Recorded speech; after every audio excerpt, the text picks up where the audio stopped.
RC family, what's up? EKJ 24,000 here in the RC Lounge. Tonight's kind of special, man. I got my brothers, man, with me tonight. We just went and raced Rcgp down in Myrtle Beach, South Carolina, and everything was really good. It was really good. Everything turned out really kind of better than we expected, and gotta give a big shout out and a big thanks to Beach RC, Brent Dilford, and the crew for getting the track together. Because when we got there, man, the track was underwater, and so we had to scramble, get that together, and everything turned out good. Everything we got everything together, and the track dried out, and they made a good racing surface for us. And shoot, we just went down there and just ripped all weekend. So, but yeah, y'all, let me bring some of my fellas up in here so we can just talk about just how everything went, and just how everything turned out, and how everybody had a good time, and how we could maybe done different with setup and everything. So we just got a little panel here, man. We just gonna go through everything and just get everybody's opinion about RCGP that happened this past weekend at down in Myrtle Beach. This was round 7 and 8 of RCGP, the last American round. So yeah, we just gonna just chop it up, talk with the fellas, and let y'all meet everybody. And first, I'm bringing my boy Doc, the doctor. If you need anything done, hey, you can call the doctor, Chauncey Mack, right here. You know what I'm saying? Yes, sir. And then Yes, sir. you know when you need a pro wrench guy, you know what I'm saying, they can break that car down and set it up real good. We're gonna bring in the big Mitch Watson. Big Mitch Watson right here, straight from Mississippi. Yes, sir. And the good guy, the versatile, work on anything, got a lot of good knowledge about whatever, a sportsman like sports, not just sportsman drive, but he into sports. His son Joe cutting it up in athletics, real cool cat. My boy Tony Chan, bring him on in here. Okay. And then we got this Italian guy right here. You gotta watch this guy right here. He Oh man, he made it. Yeah, man, this Italian cat right here, man. He slipped in through the back door. He used to ride motorcycle. Now you can't ride a tricycle. But yeah, bring my guy in. This is my boy right here, Tony Scarcella. What's going on? What's up, fellas? What's going on? That's just wrong, Tony. You used to ride bikes, now you ride tricycles. Big Mick.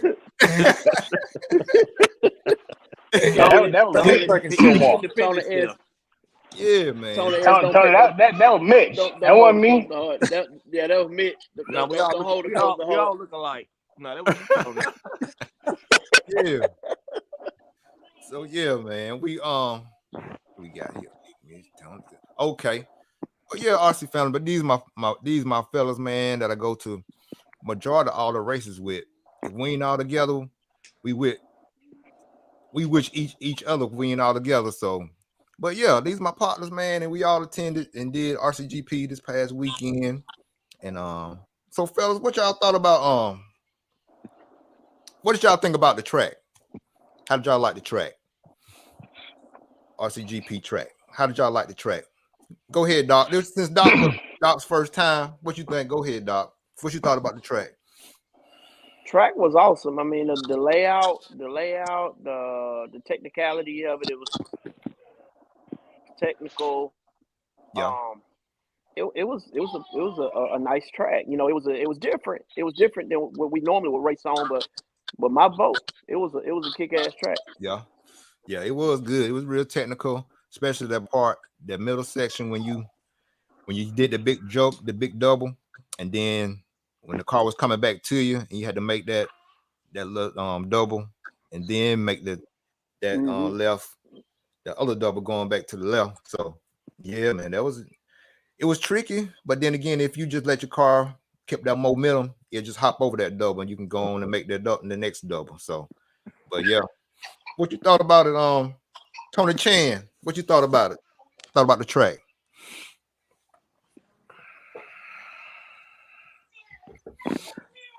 Tony Mike off. Tony Chandler. Sorry, thought y'all could hear me. Just You messing. There you go. It's There all you go. good. Go ahead, Tony Chan. I was just saying what you thought about the track and everything. Yeah, I know. I thought the track was great, man. It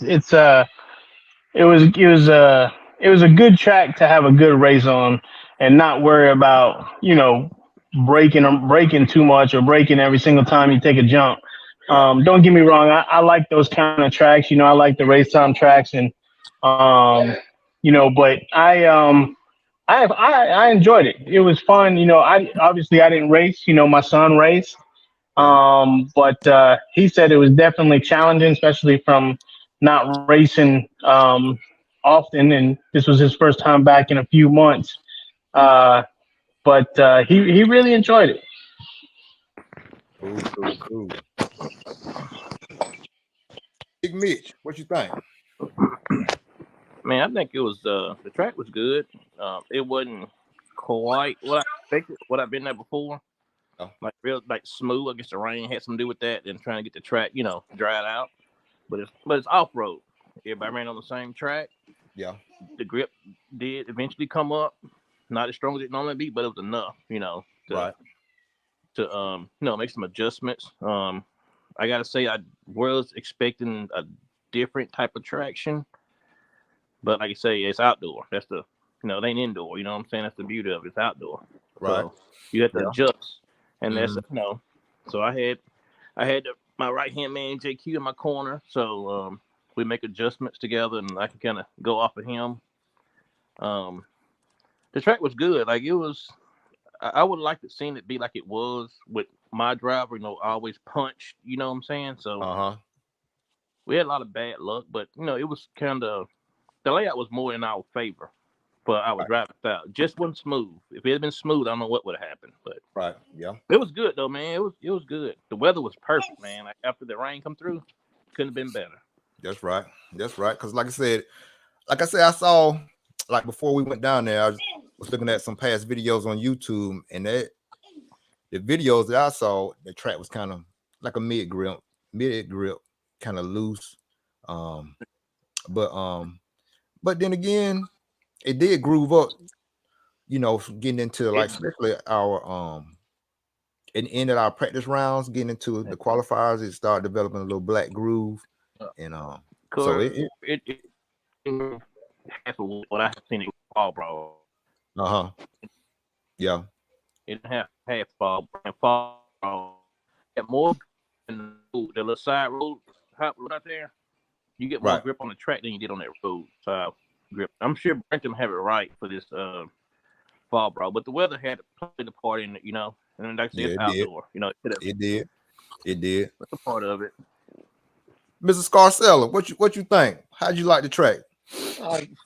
I think just like Mitch, it was challenging. I mean, the grid, it was really loose at first, but I mean, considering we got there at Jason and I came with Jason Roberts, we got there about 4:30 on Thursday, right? And it was just sprinkling, but it was a mud pit. Those guys had done a heck of a job. They were working on getting just a lot of mud off and getting the water that was puddled up off of there, and then skies opened up again, and it rained really hard to about 6:30, 6:45.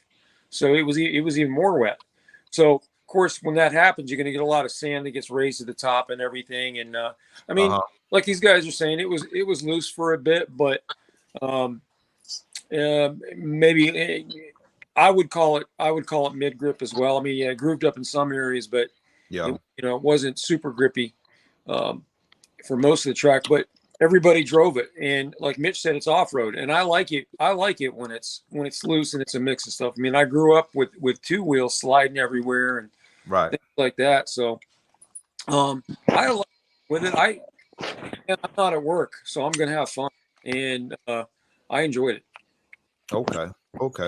So yeah, so from just going over the track, filling it out, seeing how it was and how they got everything in order and everything back going. And so what was y'all approach like to going into the practice rounds? Was it more just filling the track, getting your groove, or what y'all thought? Just getting your rhythm? What y'all think?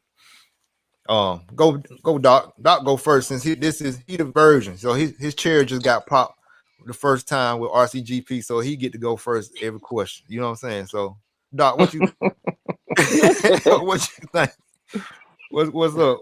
How was your approach going into practice? First thing Doc need to do, he need to tell JQ and Keenan he's sorry that he missed the other RCGP because he loved this one so much. That's right. Yeah, it was different. You know, it was way different than what I thought it would be, and it was, and I'm glad that I made. You know, I'm glad that Mitch talked me into going this time around. Next time I'll be there. You know, come back. You know, if I can make it to those areas, I will be back. But as far as like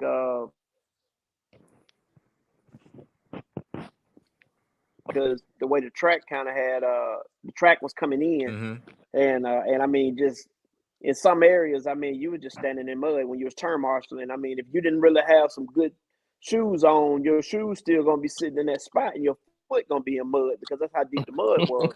But on the track, the track, you know, they did a good job. I mean they got all of that water off, and the sun came out, and you know, and it was just. It was clay, you know. It's clay, you know. It's soft on top, and you still could feel where it's like where the track was like real soft, but it wasn't soft enough for you to put footprints in. And so my main thing was to just try to get a feel for what the track, what the top of the track was like at first, because we was running RC2, which is controlled tires. Right. So.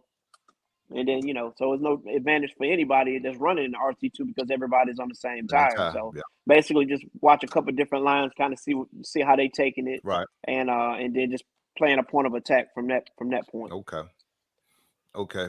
Mitch, how do you and Cody attack practice? What was y'all like? Just begin to set up, or did you just go out with your car like how you had it from the beginning and just got the floor of the track? Well, how did y'all attack the practice? Well, first we've been real busy, and Cody got a full-time job now, and I kind of lost the part of that I was expecting to get. Like, say I got off of work, and Cody helped me here, Mississippi. Before I left, I had to unload some cars and stuff.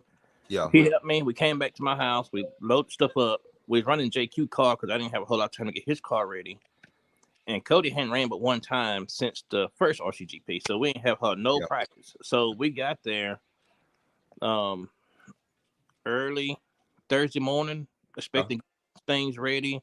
And I was expecting to practice on Thursday because the RCGP class practice on Thursday. I said, well, we'll get out some track time in, get his hand-eye coordination back down a little bit, you know what I'm saying? But with rain, we lost all that. And like I say, Lucas, and I don't know the other cat name, and Brent was out there he had a rake in his hand. I knew we was in trouble. He had a rake in his hand. So, but Lucas put in a lot of time too. He stayed. He wasn't there a lot. Y'all didn't see him a lot, but he did a lot of. He was just riding the lawnmower a good bit, and he was raking a good bit too. So, but we missed that practice, and that kind of really hurt us. That hurt us a lot. But like I say, so we had to run Friday when everybody else ran, so we didn't get that advantage to go out there and try this and try that. Okay. And I'm running a totally different car. So but it was I mean, our practice was okay. The track started to change, and then me and Cody kind of bumped heads a little bit, you know. One time I would do that stuff on purpose. I I had a certain set of shocks on the car. They was working at one point in time. They was good. Right. But when the track changed, we had to change. And he was like, leave the car like it was. Leave it like it was. So you know what I did? I let him bump that head. Send him out there. It looked like he had shocks with no shock oils in them, boy. Going around the track, you know. Track was rough, you know what I'm saying? Yeah. Exactly like he wanted it. And then he come back. Well, if you know it was going to do that, why'd you do that? I had to let you learn, you know. Right. So, yeah. And I said, you know how you want it, do it yourself, you know. So, but it was good, though. It was a learning experience. It was good. So, yeah. Tony Chan. So, Tony Chandler, how did you go about what was your mindset as far as like attacking, you know, the practice rounds and stuff with the practice we had? What kind of setup did y'all go out on, or what was your approach to practice?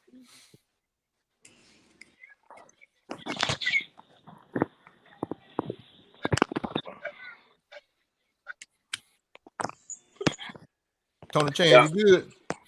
Hey, y'all. The mic on? Yeah, his mic on. Tony Chandler.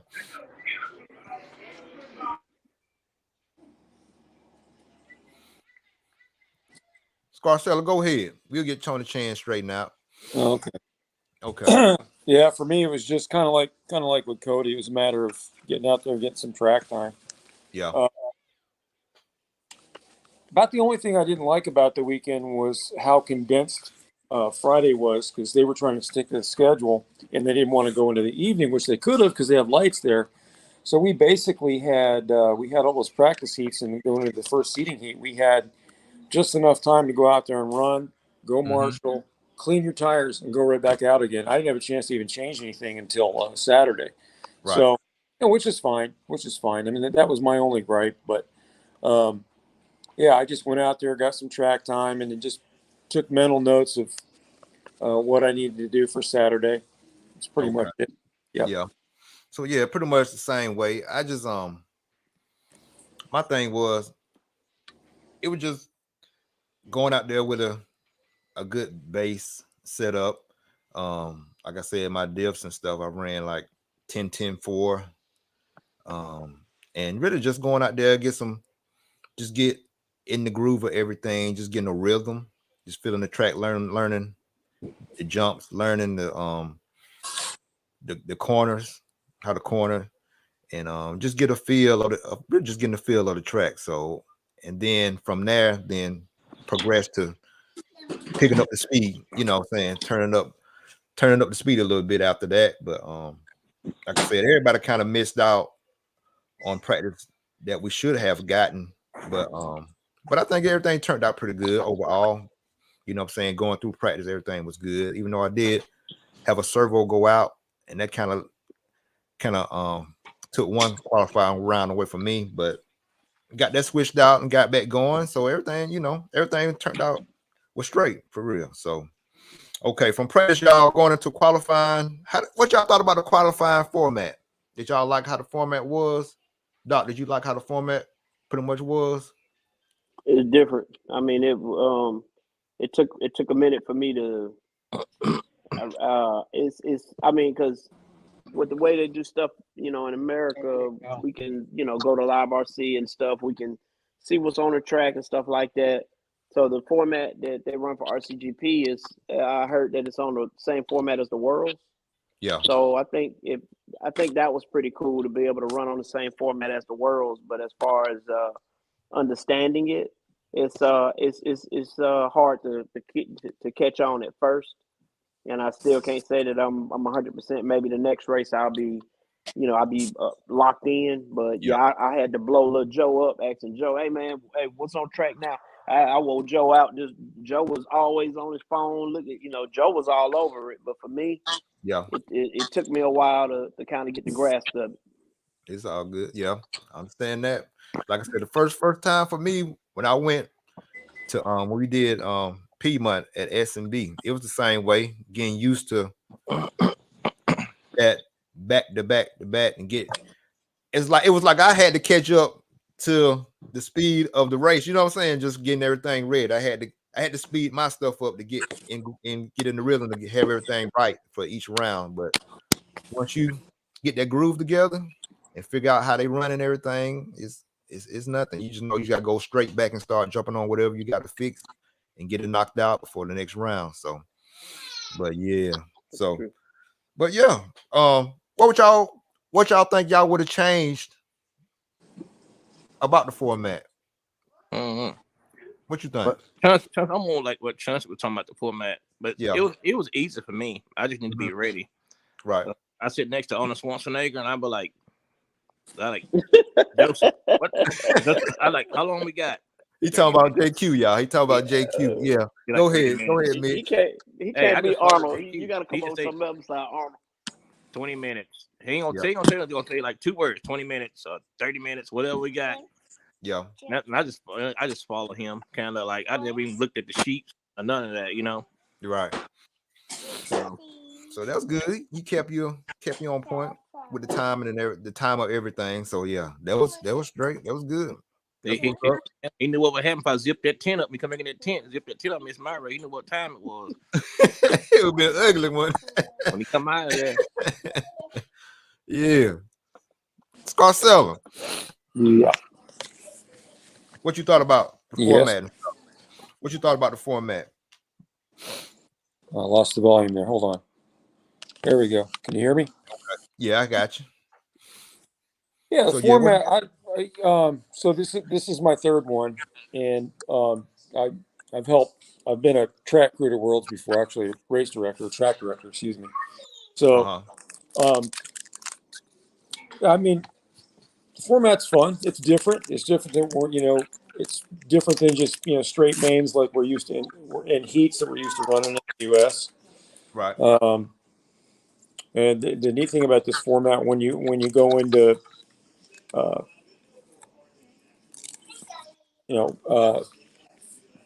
paired finals, basically, where you, depending on how many people you have, let's see, at S&B, I think we went to 16th, so 16ths, 8s, quarters, semis.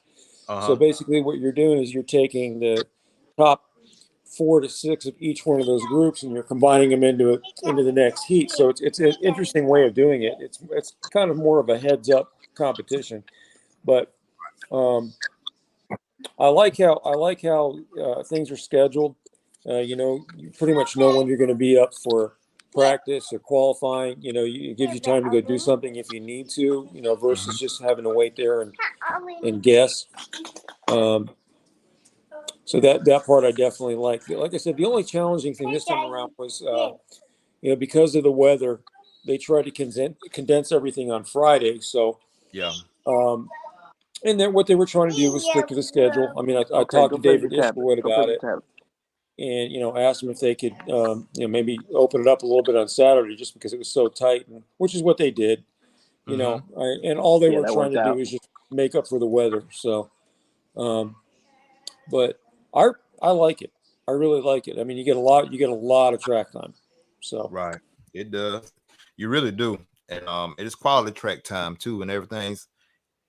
Once you get out there and get used to the pace of how everything's scheduled, I mean, you just can go out there. The track's you're not in big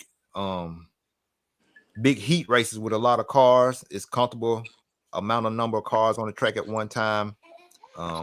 You're racing with the people that's similar to your speed. So you could really ask for much more other than just. I don't think I had is just like I said, if it's not a maxed out race, I believe they could have just slowed it down a little bit so people can just get in that groove or just getting everything together and stand on pace with the times or when the races are up and stuff like that. But other than that, like I said, everything was done on time and professional. So it's just more enjoyable when you don't have to do all like, you stand in like you got somebody standing in line. You stand in line for 2 hours just to get out there and practice for 5 minutes, 7 minutes, and exactly. It's like even like DNC, like if you run in 2 classes, like say you run a nitro buggy and e-truggy, they run one day. Like, what I'm saying? Or you might be running one or the other. So you can work on one car and You got, it's controlled practice, but you know when you're gonna go up. You know what I'm saying? Get your run time in. Right. I mean, but when you up there and you got staying alive for 2.5 hours just to get 5 minute practice, you don't have time to do a whole lot. You know, Go play with your tablet. Right. And you're up all night, and then see on top of everything, we got to we got to hang out afterwards. You know what I'm saying? We wasn't just no rush. Like we got to hang out afterwards, go out to eat, and Right. just still have a good time and enjoy each other. So it makes it a whole lot less stressful. And like I guess I've just been doing it for so long. Mm-hmm. I used to feel like I was missing something when I missed those big races. Like I was missing something. I don't feel like it no more. I'm just spending it so long. I'm just over it, you know? Yeah.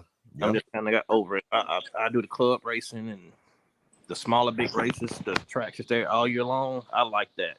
Right. That's what's going to keep our hobby alive. And we're getting so far away from that tracks are shutting down because they don't have the support, you know?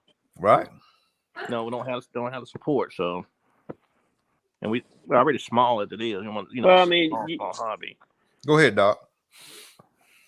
Well, it's small, but the problem is, it's a small hobby, but some people are in it for the love of the hobby, and then some people are in it just to make a dollar. You know what I mean? So I think those people that are in it just to try to, I mean, at the end of the day, yeah, you have a business and things like that, but at the same time, when you're dealing with things like that, you got to be in positions to where you got to give back. I mean, it's no different than how the majors do it. Professionals, when they go out, I mean, they're encouraged to give back. I mean, if you giving back, then that's gonna make people more comfortable to come back and support you if you're giving back. Not to cut you off, but let me ask you this: the RCGP. See all the guys that came in, how everything went. You think RCGP about making money or growing the hobby? Growing the hobby. Because they ain't making no money. I can tell you that. I know. I don't know everything. I know where Dave come from. I know where the other guys came from. I know where Keenan come from. I know all these guys kind of came from. Yeah. Dude, they're not making no money. If it had been, I ain't gonna say anybody else, but if it had been some other groups doing this race, I guarantee you they would have canceled. We had less than 40 in the RC2 class. Am I right?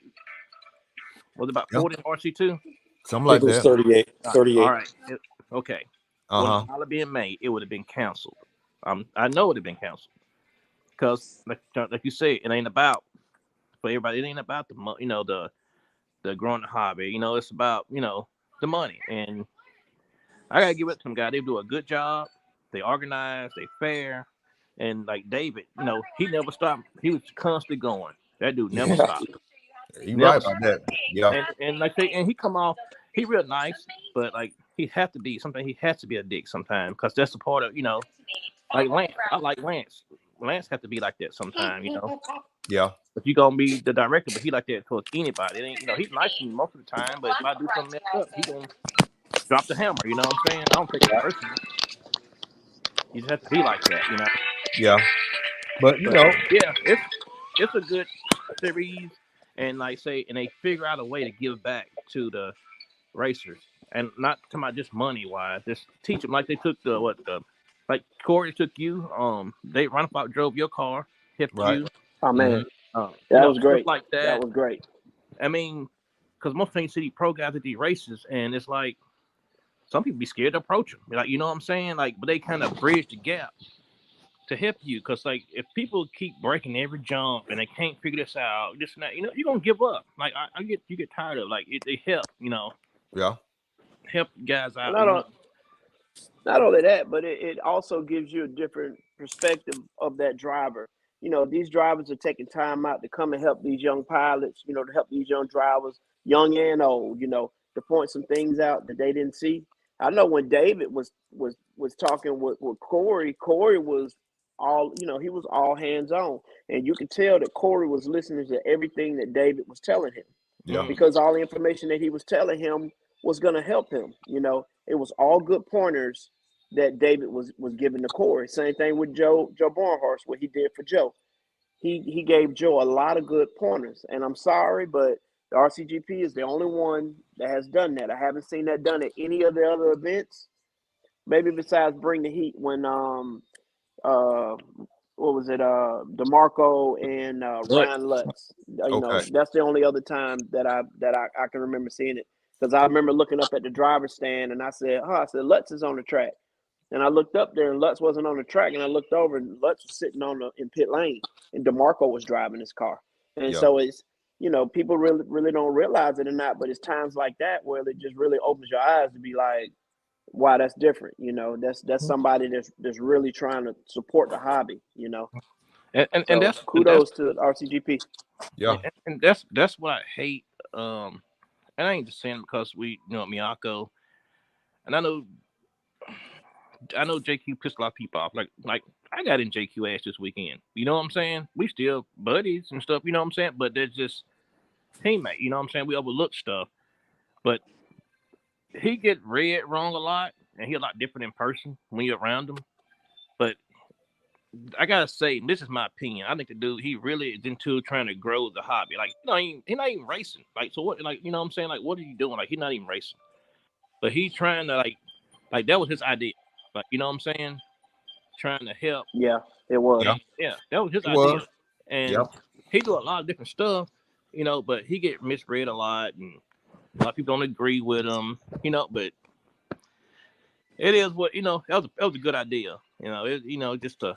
It was a real good idea. Yeah, because like I said, you don't get, you know, and I'm not cut you off again. On top of that, they had a clinic too, right? They had a clinic.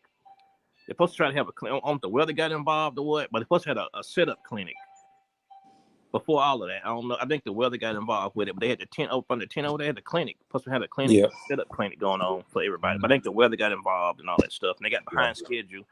Yeah. So it didn't happen, but it wasn't because it wasn't planned, you know. Right. But you don't get that when you go to a race. Most of the time, you turn your dollar in. You go from 3 qualifiers, sometimes to 1.5 qualifier, 2 qualifier. You know what I'm saying? It is what it is. Yeah. And then if it rained, then guess what? You know, you finish where you know. It's over with. Yep, race is over with. Yeah. You finished where you are qualified at. Yeah. And that could have happened here too. It possibly could have happened here. But them guys came into this race, the Rcgp. They came into this race knowing that they wasn't going to make any money. Like, you know what I'm saying? And then, like, with the RC2 guys, it was a little simplified for y'all because everybody ran on the same tire. So that helps. It really does help. Yeah. It makes a difference. And you didn't spend no more money, Chauncey, like no more than what you normally would have spent on coming in about 30 sets of tires. You know what I'm saying? Just buy this one, same exact tire. If you want a new set, just put them on. You know, the track wasn't even eating tires that bad that I could see. Yeah. But maybe later. It wasn't, but I mean, you know, I learned something there too, you know, learn something on that tip. But it definitely wasn't eating up a whole bunch I'm gonna tell y'all something. I'm gonna give y'all a laugh real quick. At all. I'm gonna tell you what my smart behind did. I was sitting over there by one of the officials thinking that we run over how we want to run. I pull out my sauce thing. I'm saucing tires right in front of the damn police over here. Saucing tires, talking to them, saucing tires in front of them. Yeah. I thought we could sauce. I didn't know we couldn't. I thought just, you know. Yeah. And boy, that was the biggest. They laughed at me like I was, man. I was so embarrassed. Literally, I had my little thing. I was dapping it on, saucing them tires. He did. Yeah, that just come from you running the races over here. You know what I'm saying? And this RCGP does give you a sense of how it is when you have to go through tech and do all that kind of stuff, and that's good. So when we go to like DNC, or if we have an opportunity to go, you know, to Europe and run, you know what I'm saying, we'll know kind of what to expect because we've had this experience doing RCGP. Scarcella, what you think? Well, pretty much what you guys are saying. I mean, I know just exactly what Mitch said. I mean, I know for a fact those guys are doing this to promote, and they're definitely not making money on it. I mean, there's no way. I mean, they've moved an entire video production team from Europe over to here. I don't know if you guys are aware, but they basically have 2 people that are pretty much editing all day long. All the stuff they get, there's active work going on all day long. Yeah. So I mean that takes a lot of money, and these guys are all professionals at what they do. We haven't got weekend warriors doing this stuff. These guys do this for a living. So David Isherwood, has put together a team of professionals, and we're benefiting from it. And I know right now it seems small. You got to think about it. The first race was in 2019, before COVID, and I was at the one at Thunder Alley, and that was great. That was really good. But that was pre-COVID, and I don't care what anybody says. COVID affected everything. Yeah, dude. I mean, I know it's affected me at work. I know, it's just affected everything around the world. So, Right. right now, here we are. The final race of the Rcgp season, the second race here this year, and the turnout was low, but the quality was still there. And once again, the weather, what those guys did, not just Brent and his crew, but the production crew, to continue things going with their video production and everything else. They just kept moving along like nothing happened. Right. They did. And yeah. Kudos to those guys. And along the line of what Mitch was saying with JQ, Joseph does get a raw deal sometimes, and it's because people haven't taken the time to get to know him. And there's a lot of things I disagree with him on politically, but he is true to his word as far as helping people and doing what he needs to do to promote the hobby. And I think he tries really hard at that. He's not the easiest to communicate with at times, because I think the man's mind is always going, but he's true to who he is, and I respect that. Mm-hmm. So, but I think it was a really good weekend. I think it's only going to build. Right. And I'm looking forward to it. Okay. And like I said, man, it's really a nice experience just being able to go and just do something that's really, really, really organized and professionally done, so you can get a feel of how RC could really be if it's done in that manner, and it could be good enough to get to be streamed more, and also maybe could make it on TV if it's promoted and presented in the right way. And this is a good way to get it to that point, you know what I'm saying? So yeah. As far as so I know from the first RCGP S&B we ran, we had we ran the TZO. Cheers. And now we ran at this one we ran the what was it? Pro Circuit? Typo somehow. Typo or something like that. Hold on. No, it wasn't Pro Circuit. It was Typo. It was T Pro. T Pro. T Pro, that's it. Yeah, it was T Pro time. Hey, continue. Right, I gotta take a dog out. I'll be right back. Okay. So what you think, Mitch? Did you hear anything about why they switched from the TZOs to the T Pro? No, Joseph didn't say. Joseph didn't even know. Like, yeah, he didn't know. He didn't know what tire he was running either. So, okay, man, I ain't asked him, but I just heard him overheard him talking about him. Like, yeah, he didn't even know what tire they was running. Like, David, so that's more with issue. David do a lot of stuff, man. That dude, I say that dude do anything from taking the cars to the turn marshaling. He looked for me to extra turn marshal. Like, Cody needs help turn marshaling something, like that dude be on it, bro. He does. He be on. I don't know when you stop messing with stuff. Go sit down. But you get to the track at 6 a.m, he already out there. Baseball. I need to meet up with Abe and them. But Abu. I don't know, man. It just was it was a good time for us. Like, say, I think he got me kind of a little bit more. Like, we had some good runs in, but like let's not run this much. Yeah, I think it kind of. You gonna put your car on your side? Go ahead. Or it's with Cody, like as in, like anybody gonna give him anything. Like, you know what I'm saying? Like, he went out there, he had some good runs in, but not practicing for so long. You're not running at all. You know, like after about 5 minutes, I knew it was crunch time. Like, okay, 5 minutes up, where we're gonna wad it up at. I knew it was time, and it happened. Like, he was like second or third somewhere, and at the backside of one of them runs, and he wadded up on that little bitty double. But you know, it's a part of it. And so he realized, like, another young man, it's nothing to do with racing. That I had to make him understand, like, son, like, if you take anybody's position on this track, you know what I'm saying? They should be mad because you haven't put anything in, you know? Right. But like I said, we did well, and it helped me too, because I've been slacking. We both been slacking. Chauncey been riding me about getting back on it and doing this and doing that. So now I'm pumped, bro. I'm ready for the next race. So it really did rejuvenate me a little more too, for real.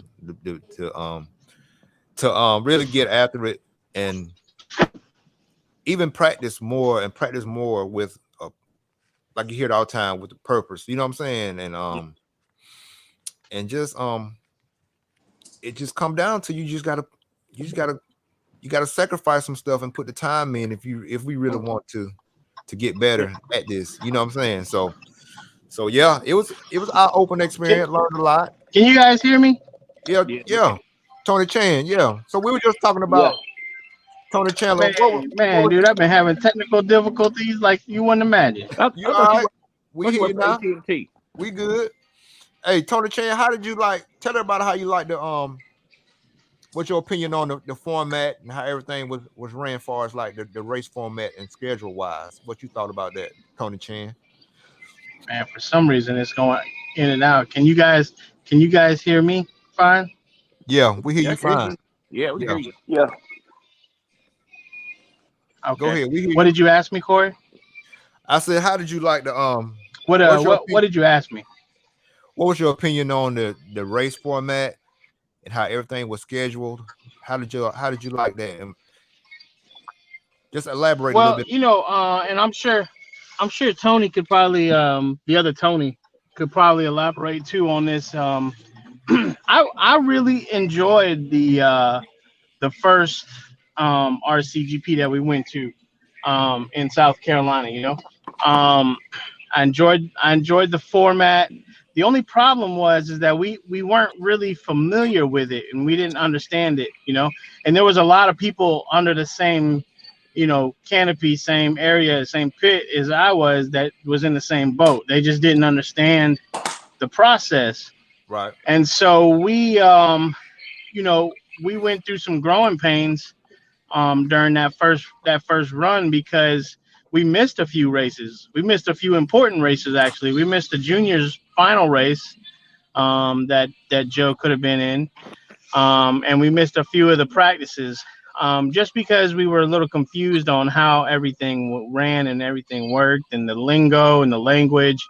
It was just different than what we're used to, you know? Right.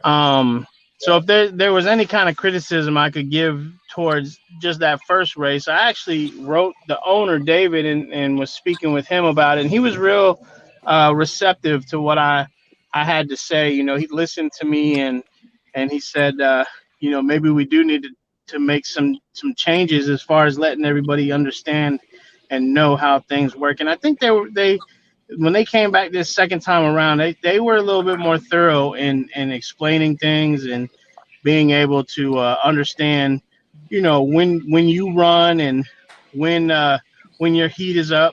But as far as this go round's race, and I get it, I understand, because of all the rain that we had, it was a little tight, and we were still trying to get all of our heats in, and but it was tough. I can tell you that. I can tell you that just being Joe's mechanic was enough. If I would have tried to race myself, we wouldn't have made it, because the turnaround time was so tight. No. Between heats. Right. That we didn't really even get a chance to test and change and see what we could do differently, other than making small adjustments. You know, you couldn't change your shock oil, you couldn't change your diff oils, because the timing. I mean, once you get off the track and do your marshaling duties, you had less than 20-30 minutes to get back on the track. So if it weren't for that, man, I think the weekend was fantastic, man. I got to hang out with my brothers, Right. Which is rare, man. We haven't had an opportunity to do that in a while, so it was good to have everybody in one spot.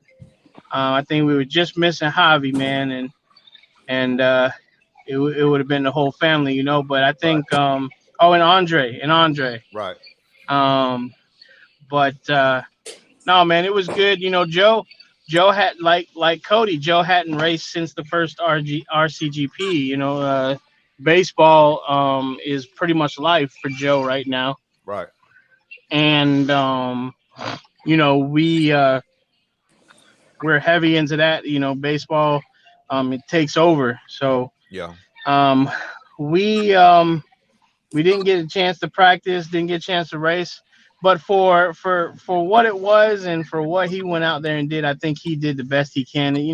Nerves got to him during a couple of the heats, but he performed. Once he got used to driving the car again and understanding it and getting back into the To the groove. getting back into the understanding of how the car works. It was really good. I think the highlight for him was the thing that they had introduced where they call it Rcgp loves RC2. Okay.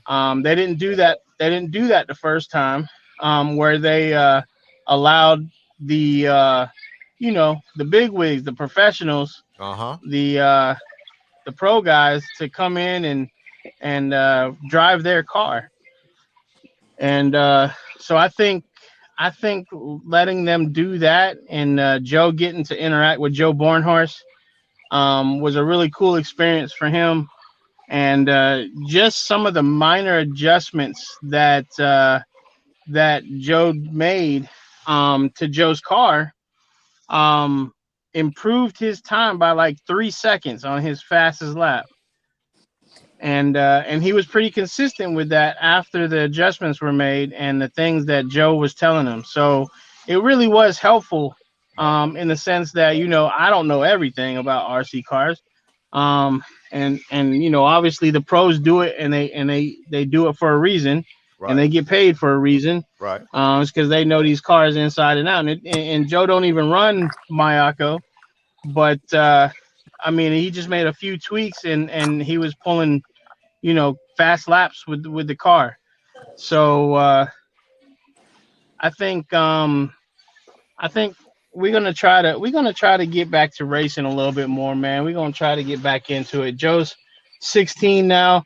I love the baseball aspect of life and what we're doing with baseball.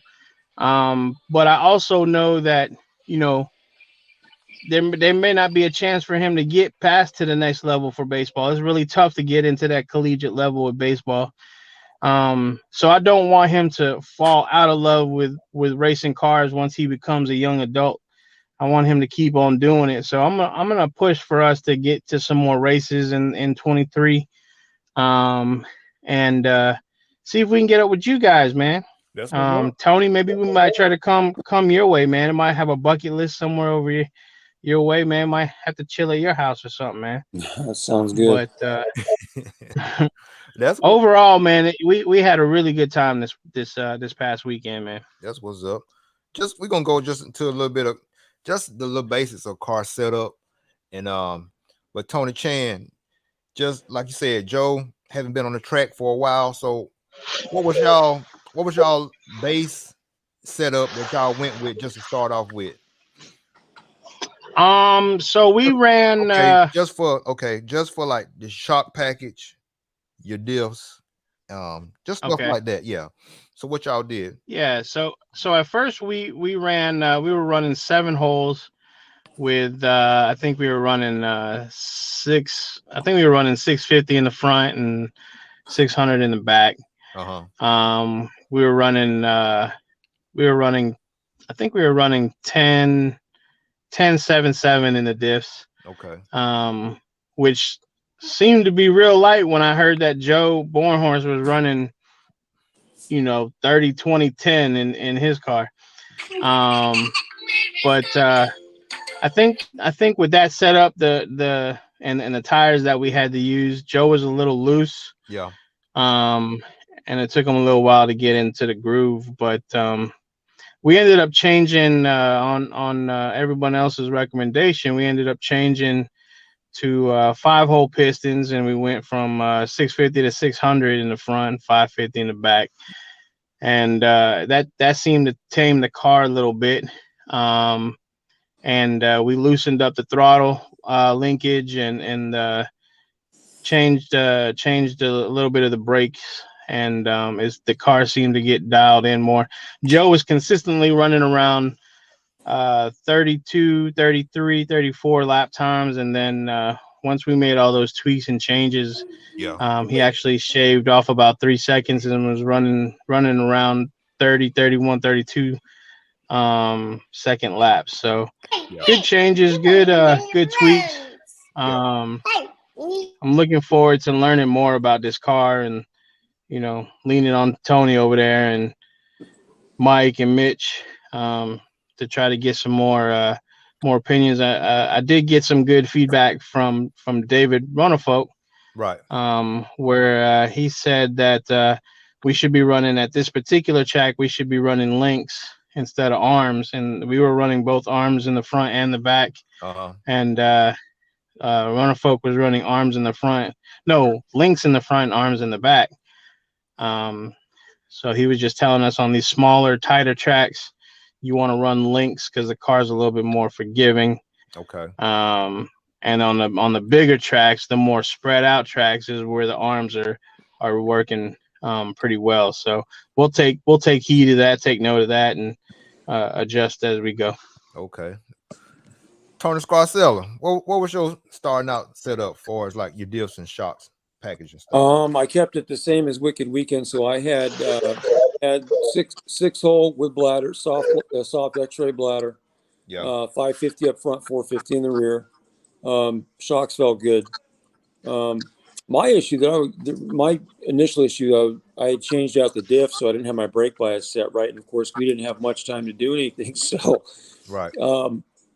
I was like just messing with the linkage a little bit in between heats. I didn't have very much time at all, but yeah, pretty much that up into all through the practice, and then for the first qualifier, I actually went to a 5-hole.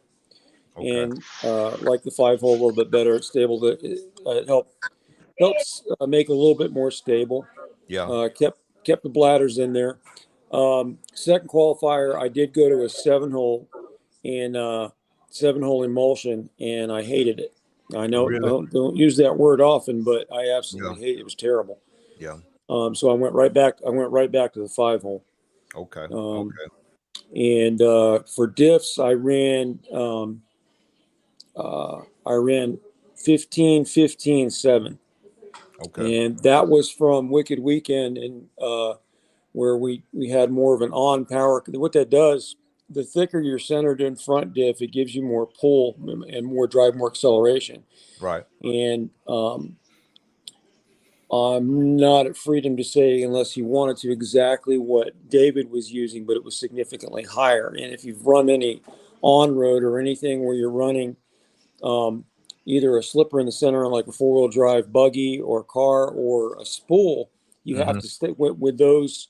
When it's something that thick or solid, you have to stay on the throttle, so you have to drive it more aggressive, and the acceleration is amazing. Right. So we're actually thinking about next time it's like this, actually going even thicker. Okay. So and what it does, like I said, it's more of an aggressive feel. But once you get used to the throttle, and actually, when I drive like this, I actually slow my throttle down. Okay. So I have my throttle speed set at 75% because it is more reactive. Right. But it gives you a more controlled drive. And once you slow down and you control the car, you can actually put less throttle input into it. Okay. That's what's up. Pretty much, like I say, I'm still running the JQ, and I pretty much ran as far as my diffs, I ran 10-10-4.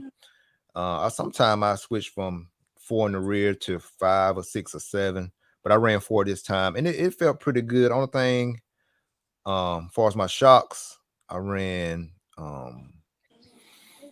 32 and a half weight in the front. Well, what's in front? Yeah, in the front, and then like 30 in the rear, and it felt pretty much plush. I ran 7-hole pistons, just a stock JQ setup, 7-hole. I think 1.2 in the front and 1.34 in the rear, and it felt yeah. Not to cut you short. Hey, you think you can bring Mike Walker in? Is it possible? Yeah, he's on here. Yeah, he can come in. Mike, I'm gonna put the link. Mike, I'm gonna put the link in the chat box. Just click on that link, Mike. I done brought him in before, so it won't be no problem. But yeah, like Tony on that setup stuff, Tony. Like, I don't know if there's a secret to what they were running or whatever, but yeah, like we run the same thing, and I never would thought about going that high. But like I say, you got to be able to hold on to it. Like, you know what I'm saying? You have to be a punch driver, and I know we might have crashed a bit, but I think Cody was the most punch driver out there on the track all weekend. Trent said he don't think Cody ever let go of the throttle. Like, you know, some say he was running hard. Yeah. Wide open. I need to put 2 fuel tanks in that dude car, bro. He wide open, and it, so it was yeah, like really high. It's really high falls. I don't know if it's a secret or not. I don't know, but it's really, really high, real high. Yeah, but you better hold on to it and make it work. I don't know if it was a secret or not, to be honest with you, because I think they was all talking about it. But if it was a secret, my bad. Yeah. Yeah. Like I said, no. It wasn't. I mean, it ain't. I know what I'm gonna say. It ain't no secret. It ain't no. It's like 30,000 in the front, 30,000 in the center. You know, it was really, really high. It was really, really high. And I can tell you this. I can tell you this. A few years ago, I ran the INS at Smack Track in St. Louis, and I ran the B64, and B64 stock. It comes with 600 in the center, or excuse me, 100 in the center. By the end of the weekend, I was on 500K CST, so 100K to 500K. So basically, like grease, or even thicker than that. And it dropped my lap times by over a second, because it gives you more direct driving acceleration. What it is you just have to get used to the reaction of it, and it makes it more controllable. You just have to get it up here, so you're not reacting to the car. You're making the car react to you. Mm-hmm. If you watch them guys, like I watched some of the video today. I ain't never really watched it, but I watched some today, and we watched those, especially the GP class. Those guys was carrying so much momentum. Like, you know what I'm saying? You had to have it full body, go down straight away and come out that turn down there. I don't know how they was doing it, but they was doing it. But they carried so much momentum, man. It wasn't even funny. But that's how they was running. I was like, when they told me to do that, I said, man, I think myself, I'm gonna get JQ a black eye. You know, send me out here, get me messed up out here, you know, with that heavy oil like that. Yeah. It worked. It worked. I had to make sure, but I did sit back and wait, make sure you put it in his car first before I put it. I use the same tube that he used. Yeah. So tube that he used. Yeah. So like I said, it's just a basic setup, and only thing that when we did the RCGP Loves RC2, when they looked over my car, that's when David told me that he said your car feels good, but if you wanted a little bit more drive, you could, went up, like I said, to a heavier, front and center diff oil. But other than that, he said it felt pretty good. I don't think I had to really tweak on that. When he went over it, was he just adjusted my brake bias a little more, like you did, Tony, and he said that I could have tightened up because I want a little bit more steering, especially in that S turn when we turned back, hit that 180, then we dropped down and headed up this back side of the track. He said I could have he said sometimes when you can tighten down your servo saver, screw, tighten that all the way down, because you might think you got it tight enough, when you just do it by hand or whatever. But as soon as you get on the track and that pressure get on those front wheels, it's gonna give some more. You know what I'm saying? So he said, just make sure that is all the way tight. Or well, either in the Miyako car, you got the thing. You don't have a servo saver on, in there too. Yeah, you got to adjust. Yeah. Another thing too is you can on your brake linkage on your brakes and stuff. The little piece you put on top to tighten down. Sometimes you put that down. If you got to check all that stuff, and by me being a mechanic, I'm sure.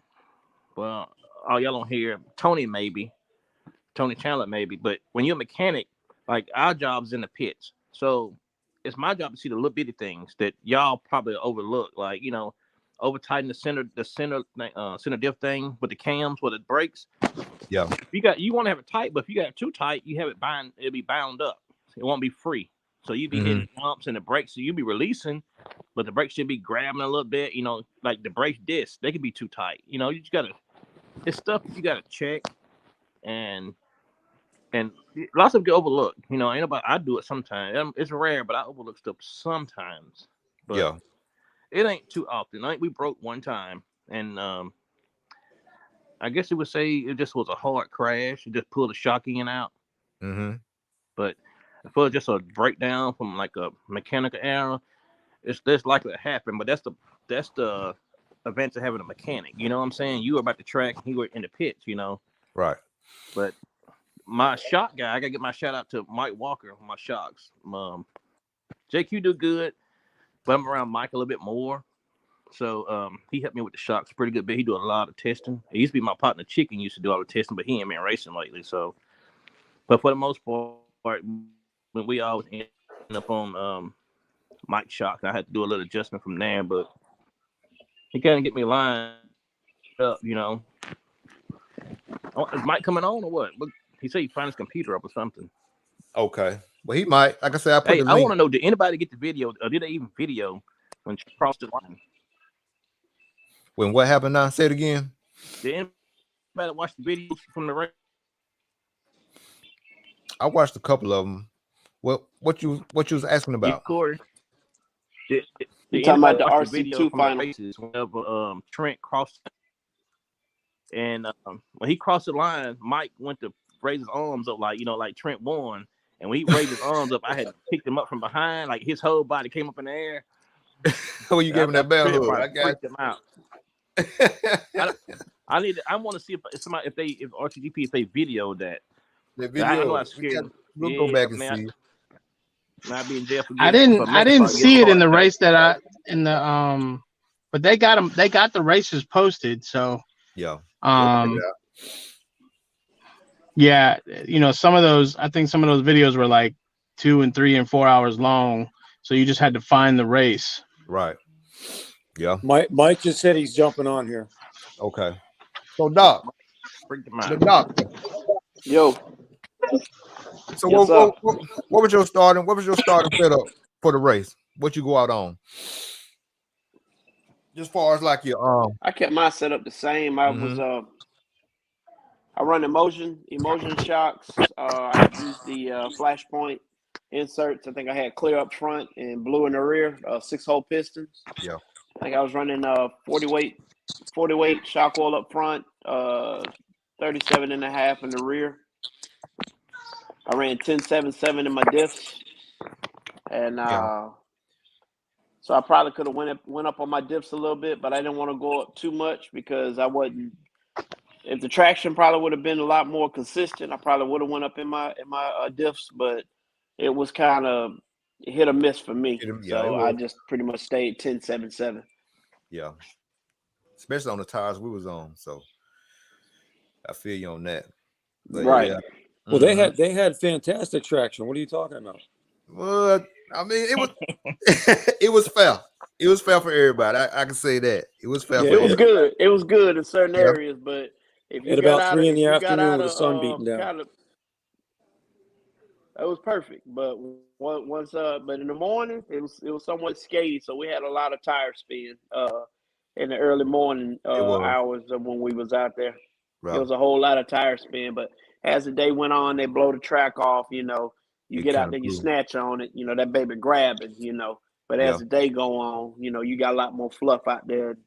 light sand over the top. So that's where the difference came in at. Yeah. But yeah, it was grip. But if it was a grip, what Mitchell talks about, how you traction, like seriously traction rolling, then yeah, I probably definitely would have went up on my dips. Me too. Yeah. Put a little anti squat in it if that traction would have came up, like the traction that Mitch talked about at the Badlands at the Fall Brawl. Fall Brawl. Yeah, you've been bicycling everywhere out there if they had that kind of traction. That's right. So yeah. I like a lot of traction though. I do. I like it because I feel I'm more in control. More control of the car. But the track layout with the grip how it was for us at RC2, you had to watch it because especially on that back corner when you got ready to go into the sweeper. Mm-hmm. My car did a donkey flip back there. I hit that jump and it just the front end kicked up and it went sideways. So certain parts of the track you really had to watch. You had to watch out where you was going at because that was gonna make all the difference in the world. I got you. That's what's up. Let me bring the shocks. The shock genius in here. More control of the car. But He's shocked, but JQ taught him everything he knows. The grip how it was for us. All right, Walker. You had to watch it because. Hey, tell Mike to mute. Mike. To mute the Facebook. I hit that jump trying to. Sorry, Mike. The front end kicked up and it went sideways. So Mike. Certain parts of the track you really had to. Stop talking about 2 years ago. He's still going through. Mike, mute. Hey, Mike, you got to mute the Facebook. Mike, mute your Facebook. That's what's up. Let me bring the shocks. The shock genius in here. Can y'all guys hear me? Yeah, we hear you. Oh, we got you. Can y'all hear me? Yeah, Mike, we hear you, but mute you on Facebook. Mute the Facebook. Yeah, mute your Facebook.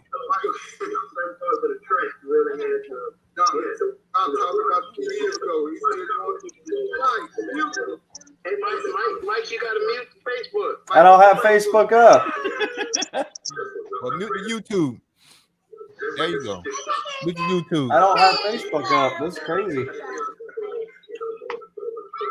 So you got something playing in the background. Somebody got something playing in the background. I told Mike turn that XXX stuff off before he got on here.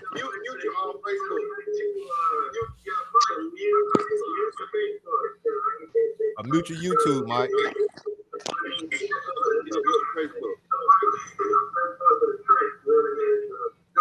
That's weird. I don't have it on.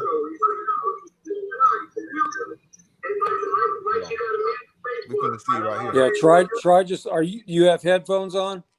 Yeah, that's Mike right there. Yeah, he got There we go. There we go. Okay. Now we in there. Gotta be a Miyako guy on it. No, I actually muted Mike, so so that's why we don't hear it now. Hold on, I'm gonna put him back in. Hold on. I'll get this in a minute. It's been a while. That's it, right there. You good, Mike? Now we just got to get Chauncey to wear the right hat. Can you hear me now? Yeah. You and Mike. JQ. Mike, you good? I hope so. Am I overrunning everybody? Is there all kind of weird stuff playing in the background now? We good now. We good now. Sorry about that, fellas. No, you good now. But yeah, go ahead, Mitch. Go ahead. What?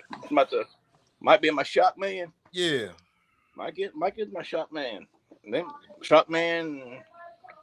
The first Rcgp. He did a lot of testing.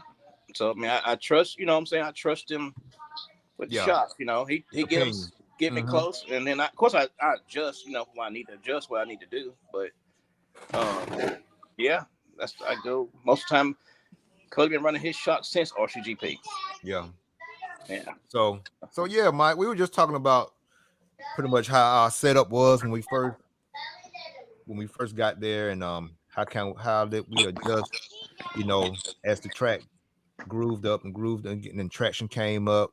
So what was your starting like shock and diff setup, and then what did you adjust after that? Honestly, we never changed the shocks. We ran one round on 6 holes and swapped over to the 5 holes that I pre-built. We never changed them for the rest of the weekend. So y'all stayed on 5 holes? Yep, it was a 5 hole with a bladder and 525 400. Well, So that's what's up. listening to what all you guys were saying earlier, I was listening to you for a while there. Something you have to always keep in mind. I agree with you guys that the pros and the Joes, that's an excellent thing. It's great for the kids. And yes, all those guys, they know these cars like the back of their hands, but those are also your upper echelon of pro. Right. Some of the things you have to take into consideration, for example, is the fact that they were running ultra high diffs. They were also running whatever tire worked for the track. Running the spec tire that we ran on that track, we could not run that diff height. It wouldn't work. We tried it one round, and that was Trent's worst round. We went right back to what we started with. So the only thing that we changed on the car from the setup that we showed up to the track is we went down one size in the front sway bar. We went up 1,000 weight in the rear, and we went down 1,000 weight in the center. That was the only changes we made to the car from the time we got there to the time we got lucky enough to get on the step. Okay. So what diff setup did y'all have in there from the beginning? We were running we started out with 12-10-6, and then we went back to 12-9-7. And that's what he liked the best. Yeah. And I sent Mitch, actually I can grab it. You can probably see it on video.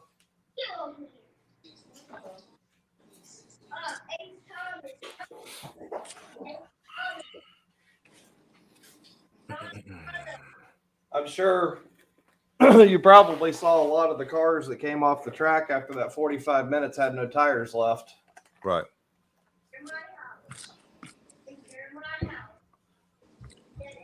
Yeah, get some light on there, Mike.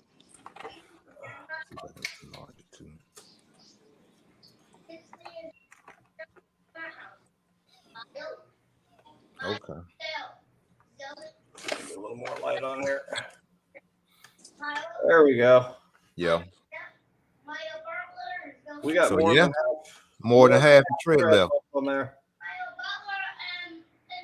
That's the front tires, and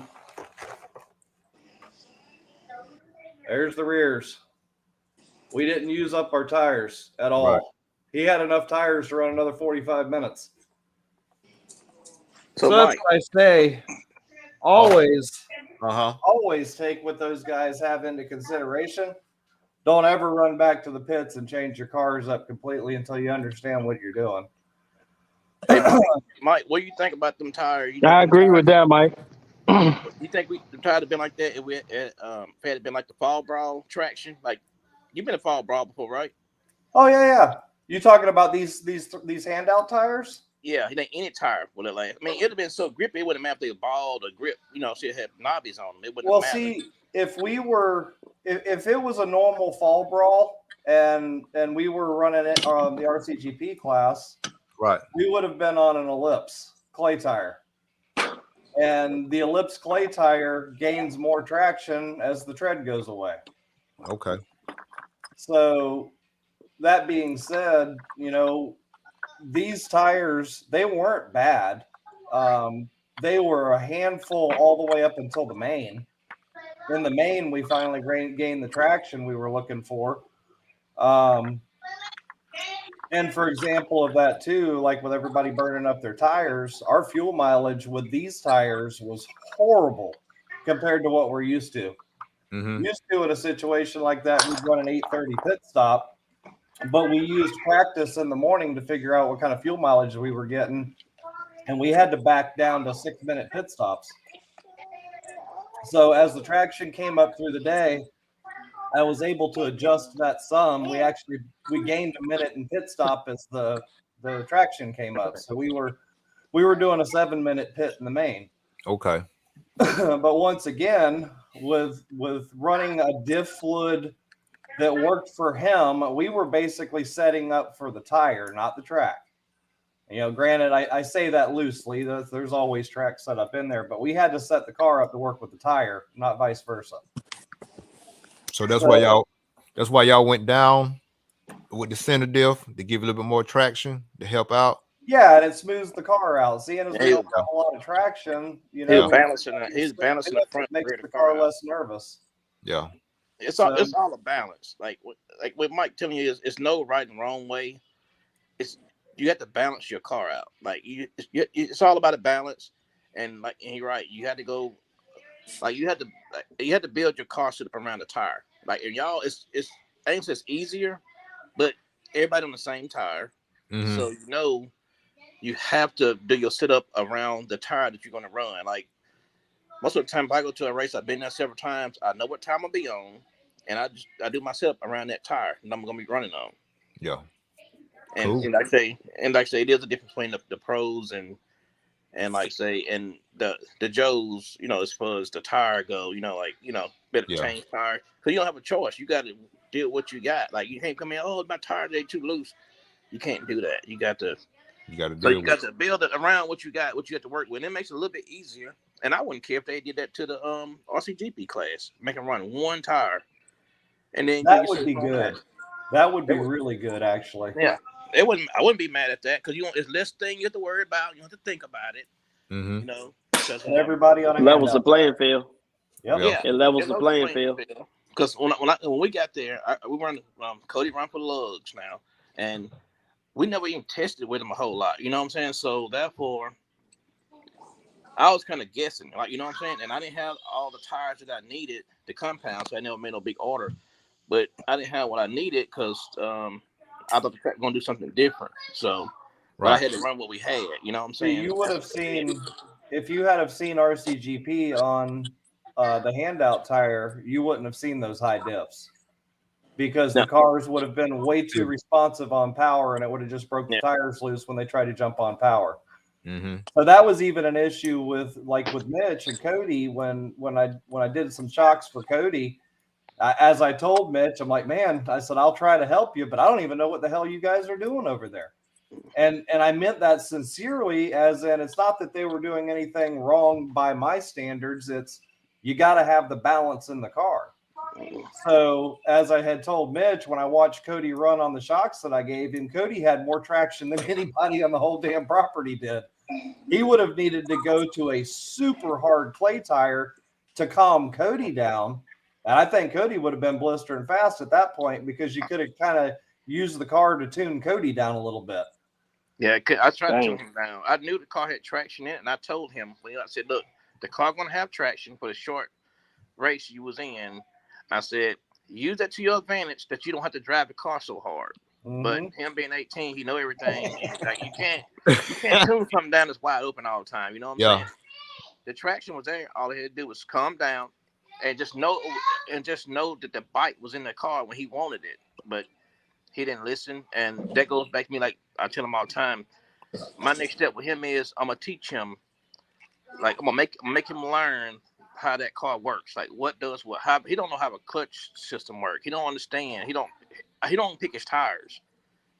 He don't know, and that's what's stopping him from moving to that next level because he don't understand. And like Michael mechanic, I used to do mechanic work too, and I understand how you got to understand how something works before you can kind of master. You got to master it, know what's going on, and a lot of people don't know when you let them tires heat up, so the traction change. They might heat up and they might fade, but you got to know what compound tire you're running. So you might start out slow and then get faster, or you might start out fast and get slow. Yeah. But that's called I call it racecraft. You know what I'm saying? In order to be a winner, and this problem we run into, we can win sometimes, but at the same time, you got to know how to win. Like, did that make sense to y'all? Yeah. You got to know how to win. It's a sequence. It's like it's a sequence to winning. Like and you can't win all the time. Like, so you might be that third or fourth place car, but if you go out there and you screw it up and widen it up, guess what you're gonna be at? 11th or 12th place car. You know what I'm saying? It's just all of racecraft, and A lot of things y'all notice with the pro guys when they running, some have enough respect for each other. They know their car not no good. They know their car can't go. Prime example, when I was racing Chauncey Matt, he came down here to race, and I raced him at one of these races. I don't know what race it was. Well, I could run with Chauncey, but I was giving him all I had because the car. What race was it? Family reunion race. The family reunion race. Yeah. I was giving Chauncey all I had, but I couldn't push the car no further. But me knowing I'm a kid, I knew what was going on. I knew that I didn't have nothing else. I had to wait on him to give me what I needed by crashing or bobbling, because that's all I could get out of the car. That's all I could do, you know. Because I'm driving Cody set up, and then I already can't hold on to it. Mm-hmm. But I made him nervous a couple times. I had to take his blood pressure pill. he still whooped my ass. He got me. Yeah. But he knew I was on his back door. He knew I was there. I needed some blood. Yeah, you was there. I needed some blood pressure pills the last 10 minutes of that race on Sunday. hey, I could have went to jail for manslaughter when I picked you up at the line. I have told everybody that's the first time in my life it felt like the world fell out from under my feet, because I was not ready for that. You watching him, and it was so funny how you just kind of. But I don't see a video of that or not. There's a tidbit of it in there. They didn't get it head on, but they got it from the side. I showed my wife; she was laughing at me. But yeah, y'all, man. Like I said, bro, I ain't gonna keep y'all up here all night. But like I said, if y'all wanna, give your sponsors and stuff a shout out, and we can break it down like that, and then we'll be up out of here. Like I said, this was just a recap, man, and just let everybody just talk and explain, how their weekend went and how we really enjoyed just being around each other, the fellowship, and just being that, enjoying RCGP and enjoying something different than our regular race formats that we usually run pretty much every weekend. So yeah. Doc, you want to start it off? Give your sponsors some shout outs and stuff. You want to go ahead, Doc? You can go ahead. Oh, most definitely. I'd like to give a shout out to Mugen, big shout out to Reds Racing, big shout out to Proline, Beach RC, TTR Racing, Dowd RC Hobbies, and I'd like to give a shout out to the whole Miyako crew for letting me hold it down with y'all for pitting and everything, making me feel welcomed. And big shout out to Brent, and his whole crew for what they put on, and major shout out to RCGP. So for anybody out there that hasn't attended this event, this is an event that's gonna change the world of RC. So if you get a chance to attend the RCGP, it's definitely a bucket list race where it's one that you need to attend. Yeah. Tony Scarcella, what you got over there? Well, obviously, thank you to Miyako, Reds Racing, Dialed RC, Majestic Rides RC, Beach RC, and Next Level RC. Mike's Shocks R Us. And just everybody else. And Chauncey's okay, even though he's driving the wrong car. But yeah, he got the wrong. Nobody's perfect. Yeah. Hey, Corey, he's got the right letter there. He's just got the wrong letters behind the M. So. That's right. That's it. Hey, Corey, tune Tony back in. He just hit me up. Okay. There you go. I see him. But okay. Mike Walker. Yes, sir. Go and tell the good people who you represent. What's up? Well, for me, it's on behalf of Trent, obviously, but the experience with Miyako so far has been great. And J Concepts, High Tech. I can't say enough about that company. It's been a 20-year relationship, and I'm very proud of that. Okay. As well as, like I said, on Trent's behalf, his Surpass for his electronics, Nitro Pro for his fuel, Beach RC. I also have to give a big shout out to Brent and the guys for what they did with the facility there. Yeah. It just, hands down, them guys worked their butts off.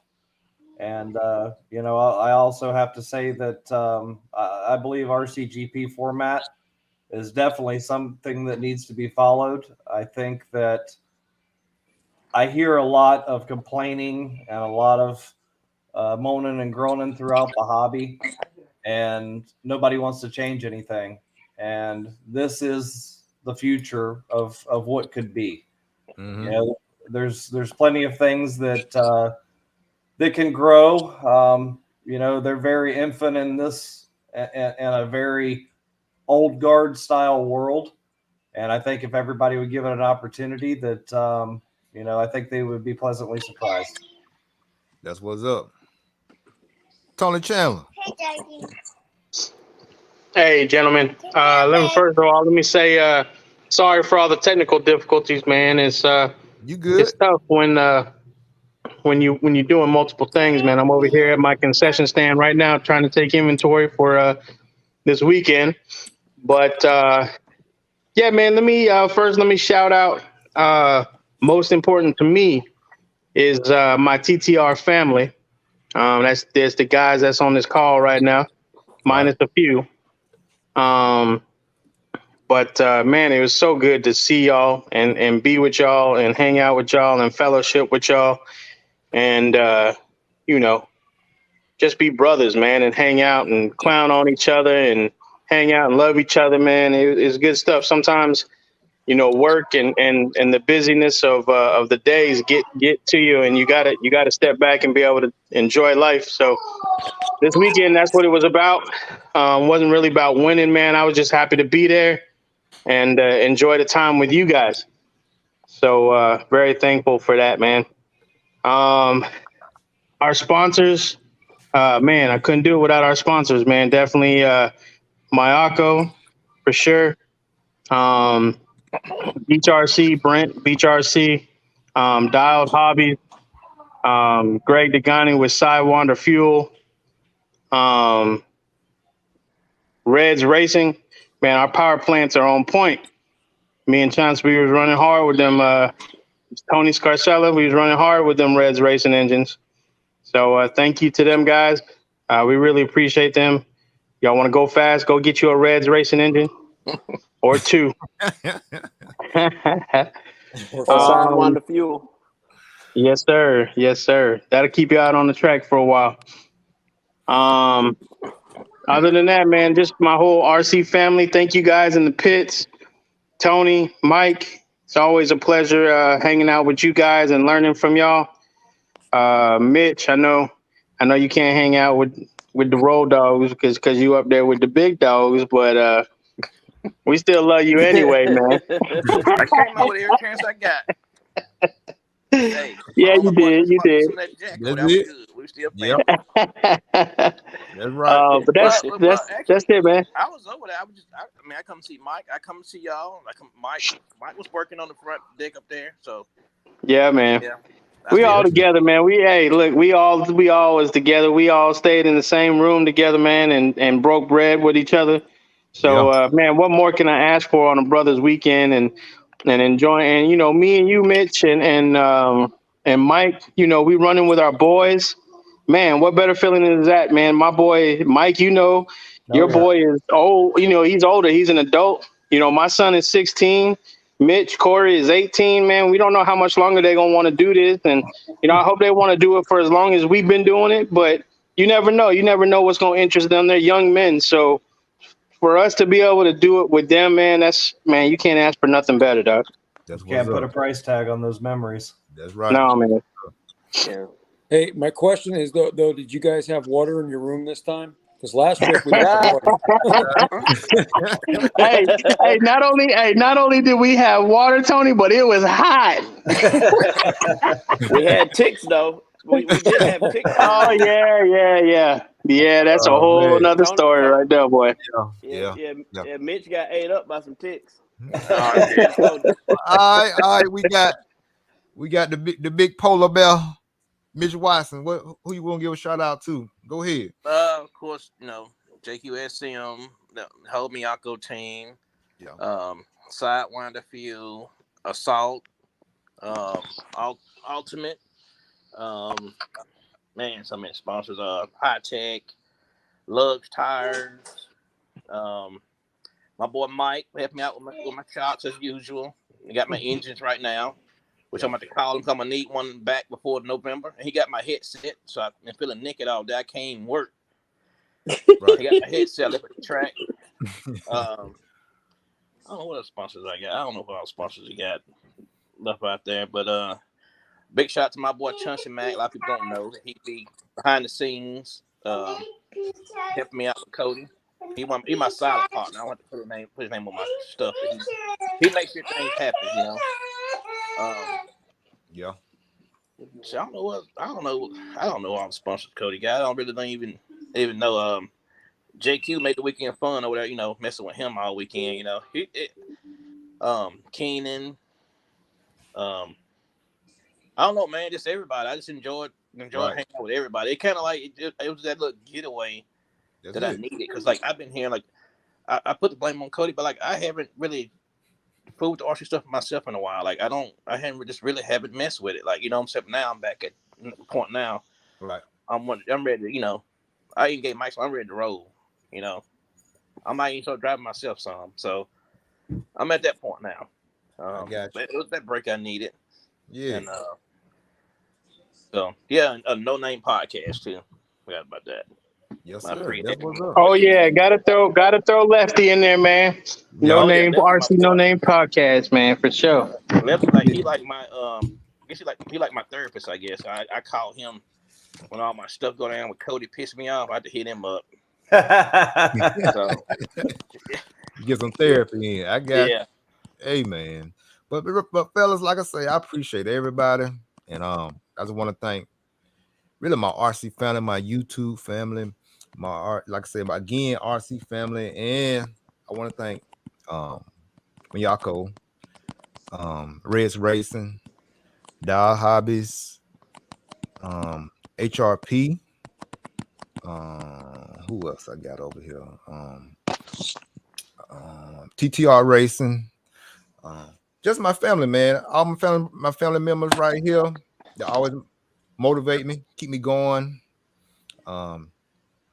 Just let me have an opportunity like this just to put them on, and just so everybody can, you know, we can pick each other's brain and just come up with new ideas how we can have fun and make this hobby we all love, you know, better for us and our families. And not just, you know, we're not just talking about RC all the time. We talk about life stuff too. So that's a big plus. And Mike, Tony, both Tonys, Mitch, Doc,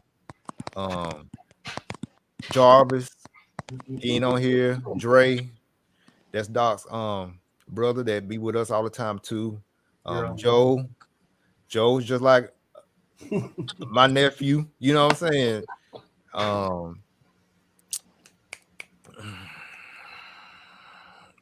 Cody, just like a nephew too. So it's just one big love, you know what I'm saying? All love. And I just appreciate all y'all for y'all supporting me and helping me with this, you know, content creating with the YouTube channel and with the podcast and stuff. And y'all always encourage me to keep on, and also with my racing also. So I appreciate y'all for this opportunity, y'all. And like I say, you know, if you ain't ripping, you tripping. Ain't gonna hold y'all up all night. And I appreciate it, y'all. We gotta do this again. This was fun. This was fun. Yeah, it was. Hey, Corey, I see a question. It looks like there's a question on there. Charles McKenzie's asking about the Miyako Truggy. Yeah, go ahead.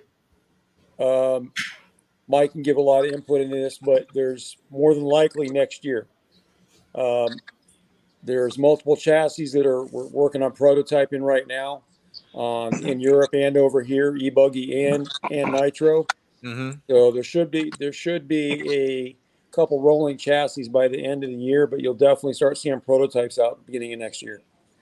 Yeah, but you know, if Mike don't get my headset back to me, and one of them engines is gonna be at the funeral in a couple of weeks.